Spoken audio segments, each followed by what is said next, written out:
لیکن کام خاندانی کیا کہ 4 عورتوں کو اس نے برائی سے بولو نا بچا لیا.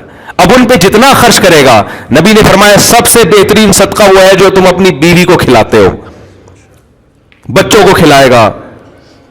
تو یہ بھلے 10 ٹینشنوں میں ہو یار. امام احمد بن حنبل کہتے ہیں وہ آدمی جو نکاح نہیں کرتا, بچے نہیں ہیں, اور اللہ اللہ کر رہا ہے بیٹھ کے اس سکون قلب کے ساتھ, 2 رکعت کی نیت مانتا ہے, انتہائی خوشو و خضوع. امام احمد بن حنبل کے الفاظ کو میں اپنے الفاظ میں بیان کر رہا ہوں کیونکہ ٹینشن ہی نہیں ہے. تو سکون سے 2 رکعت پڑھ کے رو رو کے دعائیں مانگ رہا ہے. ایک یہ ہے کوئی بیوی نہیں کوئی بچے نہیں. دوسرا وہ ہے جس کے بیوی بچے ہیں. اب وہ 2 رکعت کی نیت مانتا ہے, گھنٹی بجنا شروع, سائلنٹ پہ کیا تو وائبریشن, یعنی بیل بند کر دی تو وائبریشن پہ, خوشو رہے گا. 2 رکعت کے بعد سلام پھیر کے دیکھا تو میسج آیا بیگم کا, شادیاں کر لی ہیں, گھر کا کوئی خیال نہیں ہے, اگر یہ نمازیں ہی پڑھنی تھیں تو ہمیں نہیں لے کر آتے. آج مجھے گھر والوں نے ڈبل روٹی کے لیے بھیجا. اپنا واقعہ بتانے میں کوئی حرج نہیں ہے, حقیقت اپنا واقعہ. یہ میرے بھائی گواہیں, یہ دوست ہیں, یہ گواہیں. گھر والوں نے کہا بھائی بریڈ چاہیے, اور مسجد کا جو میرا خادم ہے بیچارہ خدمت کرتا ہے شمس, اس کو بول دیں کہ وہ لے آئے. میں باہر نکلا بھول گیا. پھر میں گھر گیا, گھر والوں نے کہا آپ کو ڈبل روٹی لینے کے لیے بھیجا. میں نے کہا بالکل ذہن سے نکل گیا. اب میں گیا تو دیکھا شمس بھائی جمعہ نہانے کے لیے گھسے ہوئے ہیں. اب میں بیٹھا رہا ہوں کرسی باہر ڈال کے, تو یہ تو ٹھیک نہیں ہے نا کہ جب نکلیں گے تو میں بولوں گا. میں نے کہا چلو جب نکل آئے گا تو بول دوں گا, جب نکلے تو میں اتنی دیر ہو گئی بھول گیا میں. ایسے ہی پھر میں باتوں میں گھر چلا گیا. یہ خوشو و خضوع بتا رہا ہوں آپ کو. ایسا آدمی کیا خوشو و خضوع سے نماز پڑھے گا بھائی؟ اس کنڈیشن میں خوشو و خضوع سے نماز پڑھ کے دکھاؤ, پھر وہ میں مانوں گا یہ خوشو و خضوع کی نماز ہے. سمجھ رہے ہو نا؟ دوبارہ جب میں گھر گیا, تیسری دفعہ ہو گیا ابھی ہے نا, گھر والوں نے کہا میں نے ناشتہ کرنا ہی نہیں ہے, جاؤ ایسی کی تیسی.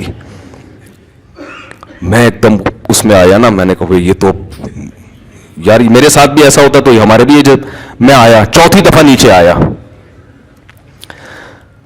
جیسے ہی نیچے آیا تو یہ آپ کہاں سے تشریف لائے ہیں؟ ثوابی سے ہی بھائی آئے ہیں. ارے مفتی صاحب وہاں سے ایک صبر ہے. وہ جب آئے نا قریب تو میں بھول گیا.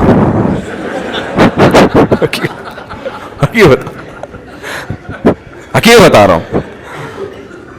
میں آیا اپنے دفتر میں بیٹھا, لیپ ٹاپ پہ کچھ کام تھا. اب میں سوچ بھی رہا ہوں یار ہوا کیا ہے میرے ساتھ, یہاں تک کہ 1 بجا ہے, اور جب میں نے فون دیکھا تو گھر والوں کا فون آ رہا تھا. بس جو میری کنڈیشن ہے وہ ان کو پتا ہے. میں نے کہا میں تو فون اٹھانے کا میرے اندر حوصلہ نہیں ہے.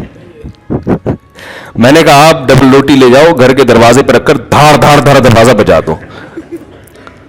اور میں نے یہ سوچا کہ اب ٹوپی کے علاوہ میرے پاس کوئی کام ہے نہیں, اب ٹوپی کیا کرائیں گے, یہ مجبوری ہے بھائی. اب میں صاف صاف تھوڑی کہہ سکتا ہوں بھول گیا. بھائی ایسے کیسے بھول گیا یار؟ حالانکہ ہمارے گھر کا ایک سیٹ اپ بنا ہوا ہے, مہینے کا راشن آتا ہے, وہ سب سیٹ اپ بنا ہوا ہے. کبھی کبھار اس کی ترتیب ہٹتی ہے تو پھر ایڈجسٹ کرنا مشکل. گاڑی کا ایک ٹائر اگر زیادہ گھس جائے تو الائنمنٹ آؤٹ. اب الائنمنٹ صحیح کریں گے تو پھر وہ خراب ہو جائے گی. ٹائر نیا ڈالیں گے تو وہ پرانے والے زیادہ گھسیں گے, یہ والا تو وہ ادھر سے, اب وہ ایڈجسٹ کرنے میں جب ترتیب آؤٹ ہوتی ہے نا.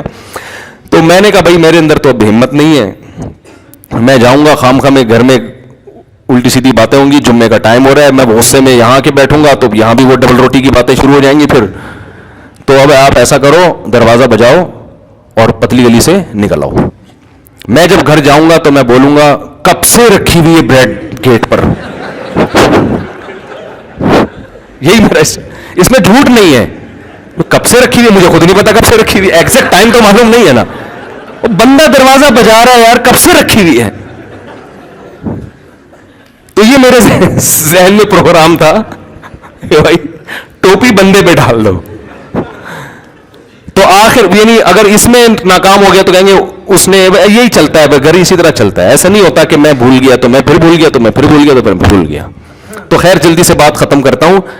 تو بس 2 رکعت امام احمد بن حنبل فرماتے ہیں کہ جس کے بال بچے ہوں وہ ان کی فکر میں ہو, ان کو کھلانے پلانے کی فکر میں ہو, ان کے ذمہ داری پوری کرنے کی فکر میں ہو, تو وہ اس کی 2 رکعت اللہ اس پہ ثواب اس کو زیادہ دے گا.